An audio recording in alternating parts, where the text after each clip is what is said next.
Yep, as I've said, they find a little stump and they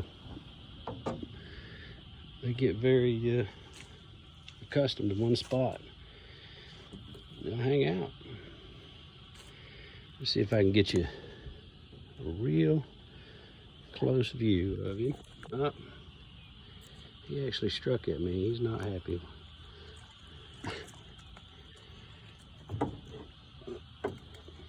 He is not happy with me.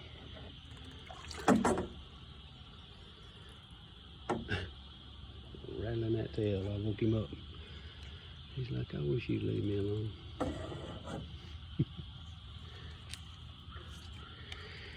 He actually jumped at me, y'all. I don't know if that got caught on camera or not. That's rare. Haven't had that before.